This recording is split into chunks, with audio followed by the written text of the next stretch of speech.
الرحیم۔ السلام علیکم ناظرین، پروگرام اسلام کے سفر کے ساتھ میں ہوں آپ کی ہوسٹ جویریہ عباسی۔ ناظرین، جیسا کہ آپ جانتے ہیں کہ کرونا وبا نے پوری دنیا کو اپنی زد میں لے رکھا ہے اور بدقسمتی سے ہمارا ملک پاکستان بھی اس وبا کی زد میں آیا ہوا ہے اور بہت سے نقصانات ہمیں درپیش آ چکے ہیں۔ تو ناظرین، آج کا ہمارا ٹاپک بھی اسی حوالے سے ہے کہ کرونا وبا اسلام کی نظر میں۔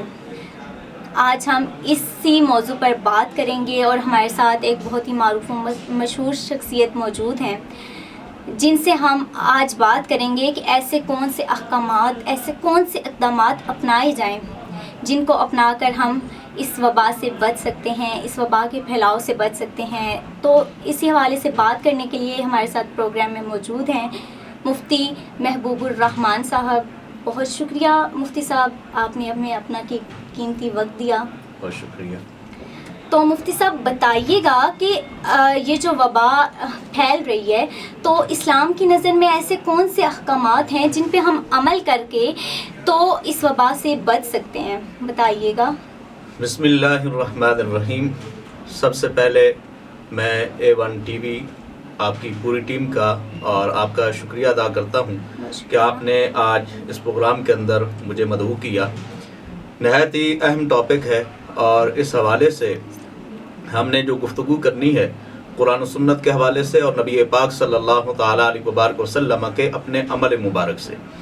اکثر عموماً یہ دیکھنے میں ملتا ہے کہ لوگ یہ سمجھتے ہیں کہ ہم جو کوئی وبا ہمارے اوپر آ جاتی ہے، جس طریقے سے کرونا کی یہ وبا آئی ہوئی ہے، تو اس میں جو ہمیں احتیاطی تدابیر کا جو کہا جاتا ہے تو اس میں لوگ ہچکچاتے ہیں اور پیچھے ہٹتے ہیں، ماسک کا استعمال نہیں کرتے، اور اسی طریقے سے موجودہ اس دور کے اندر جو پریشانیاں ہمارے سامنے آ رہی ہیں اور مختلف خبریں بھی گردش کر رہی ہیں، یہ بھی اس کا سبب بنتی ہیں۔ لیکن یاد رکھ لیں کہ نبی پاک صلی اللہ تعالیٰ علیہ وبارک وسلم نے اس دور کے مطابق اپنے صحابہ کو جو تعلیمات حضور علیہ الصلوۃ والسلام نے مہیا فرمائی ہیں، ان تک جو آقا علیہ الصلوۃ والسلام نے میسج پہنچایا ہے۔ حضور علیہ الصلوۃ والسلام نے کہیں تو فرمایا کہ فی العسل شفاء، کہ شہد کے اندر اللہ رب العزت نے شفا رکھی ہے۔ اس وقت کے مطابق نبی پاک صلی اللہ تعالیٰ علیہ وبارک وسلم نے جو احکامات صادر فرمائے، اسی طریقے سے نبی پاک صلی اللہ تعالیٰ علیہ وبارک وسلم نے فرمایا کہ فی الفاتحۃ شفاء لکل داء، فاتحہ کے اندر ہر بیماری کا علاج موجود ہے، اس کی شفا موجود ہے۔ تو قرآن پاک کے اندر اللہ رب العزت شاہ فرماتا ہے وَنُنَزِّلُ مِنَ الْقُرْآنِ مَا هُوَ شِفَاء، ہم نے قرآن کو بھی شفا کے طور پر نازل فرمایا ہے۔ تو اللہ رب العزت نے بھی اور نبی پاک صلی اللہ تعالیٰ علیہ وبارک وسلم نے بھی بیماریوں پر اللہ رب العزت نے ہمیں شفا کا حکم ارشاد فرمایا۔ اگر ہم تاریخ کے پس منظر میں دیکھیں تو حضور علیہ الصلوۃ والسلام سے قبل جو انبیاء و رسول آئے، ان کے ادوار کے اندر بھی بیماریاں آتی رہیں، امراض آتی رہیں، یہاں تک کہ حضرت ابراہیم علیہ الصلوۃ والسلام کا مقولہ، ان کی گفتگو کو اللہ رب العزت نے قرآن مجید فرقان حمید کے اندر بیان فرمایا اور فرمایا وَإِذَا مَرِضْتُ فَهُوَ يَشْفِينِ۔ جب ہم کسی ہاسپٹل میں جاتے ہیں، کلینک پہ جاتے ہیں، تو وہاں پہ یہ آیت کریمہ لکھی ہمیں نظر آتی ہے۔ اس کا مطلب یہ ہے کہ جب میں بیمار ہوتا ہوں تو شفا وہی دیتا ہے۔ بیماریاں من جانب اللہ ہوتی ہیں، اللہ تعالیٰ کی طرف سے ہوتی ہیں، اور شفا بھی خالق کائنات عطا فرماتا ہے۔ اسی طریقے سے نبی پاک صلی اللہ تعالیٰ علیہ وبارک وسلم جس وقت کسی بیمار کے پاس جاتے تو آقا علیہ الصلوۃ والسلام اسے تسلی دیتے، حضور علیہ الصلوۃ والسلام تسلی دیتے ہوئے حضور علیہ الصلوۃ والسلام اسے فرماتے یہ لا بأس انہ طہور انشاءاللہ، کوئی حرج نہیں، یہ گناہوں سے پاک کرنے والی ہے۔ تو بیماریاں یہ انسان پر آتی ہیں، جس طریقے سے قرآن مجید فرقان حمید کے اندر اللہ رب العزت شاہ فرماتا ہے وَلَنَبْلُوَنَّكُمْ بِشَيْءٍ، ہم تمہیں مختلف چیزوں سے آزمائیں گے، من الجوع، بھوک سے ہم آزمائیں گے، والخوف، خوف سے ہم تمہیں آزمائیں گے۔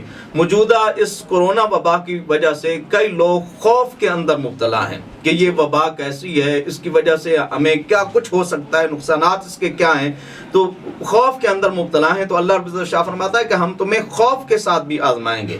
وَنَقْصٍ مِّنَ الْأَمْوَالِ وَالْأَنفُسِ وَالثَّمَرَاتِ، اور اس وبا کی وجہ سے پوری دنیا پہ کیونکہ یہ وبا پھیلی ہوئی ہے تو اس کی وجہ سے جو ہماری تجارت ہے وہ بالکل نیچے کی طرف جا رہی ہے، اور خسارہ ہی خسارہ ہو رہا ہے ہر طرف. اور جتنے بھی لوگ یہاں تک کہ جو دیہڑی دار لوگ ہیں جو مزدوری کرتے ہیں ان کے لیے زیادہ پریشانی کا باعث بن رہی ہے. تو اللہ رب العزت شاہ فرماتا ہے کہ ہم تمہیں آزمائیں گے, تمہارے پاس تمہارے جو مال ہوں گے ان اموال کے اندر کمی ہوگی, تمہارے پھلوں کے اندر کمی ہوگی, مختلف طریقوں سے اللہ رب العزت آزماتا ہے.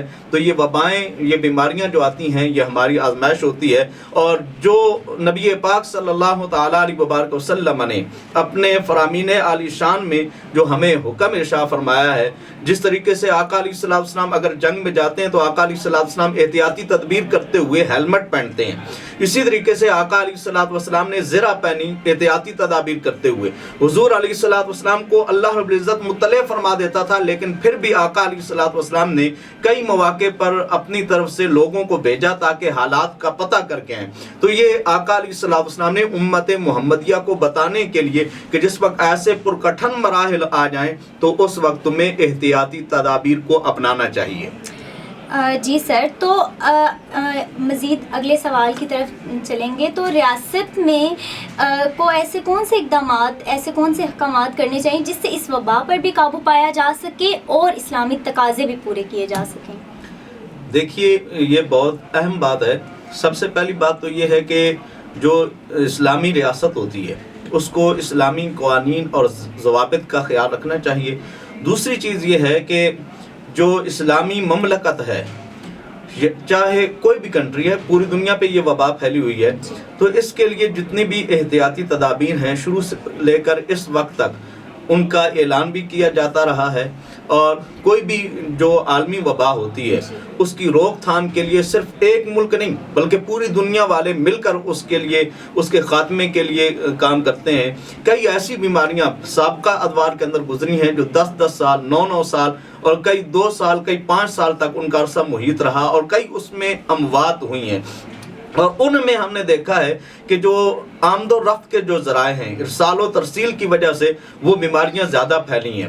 تو اس موجودہ وقت کے اندر ارسال و ترسیل کا جس طریقے سے گزشتہ ایام کے اندر بھی لاک ڈاؤن کا سسٹم رہا اور باقی ممالک کے اندر بھی اس طریقے سے ہمیں صورتحال دیکھنے میں ملی ہے, تو اس طرح کے جو اقدامات ہیں وہ قابل تحسین ہیں کہ اس بیماری کو, اس وبا کو روکنے کے لیے یہ اقدامات کیے گئے. اور اس کے علاوہ جو اس بیماری کا حل ہے, اس بیماری کے خاتمے کا حل ہے, اس کی طرف جانا چاہیے. کیونکہ کئی ایسی بیماریاں پہلے بھی ادوار کے اندر گزری ہیں کہ جن کی جو خاتمے کا حل تھا وہ کہیں سے بھی تلاش نہیں ہو سکا, جس کی وجہ سے وہ بیماریاں بڑھتی ہی چلی گئیں. تو اس وجہ سے سب سے پہلی چیز جو ہے وہ اس بیماری کے خاتمے کا حل تلاش کرنا چاہیے. جی, تو جیسے کہ ہم ایک اسلامی ملک میں رہتے ہیں, ہمارا ملک پاکستان ہے اور یہ اسلامی ملک ہے, تو ایک اسلامی ملک میں رہتے ہوئے ہم پہ کون سی ذمہ داریاں عائد ہوتی ہیں کہ ہم کیا کریں جس سے یہ اس وبا پر قابو پا سکیں ہم لوگ؟ جی بالکل, یہ آپ نے بڑا اچھا پوائنٹ اٹھایا ہے.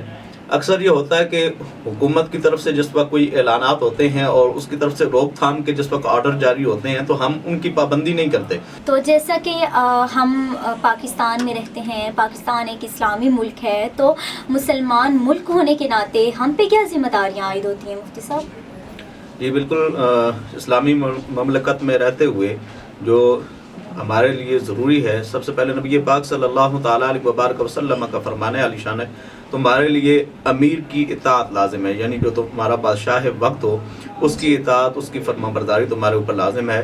موجودہ اس دور کے اندر جو حکومتی اقدامات کیے جا رہے ہیں اس وبا کی روک تھام کے لیے, اس پر ہم عمل نہیں کرتے اور ہم یہ کہتے ہیں کہ یہ حکومت اپنی طرف سے یہ باتیں بنا رہی ہے. اگر وہ اپنی طرف سے کر رہے ہیں تو یہ وبا, یہ جو وبال ہے یہ ان کے اوپر جائے گا.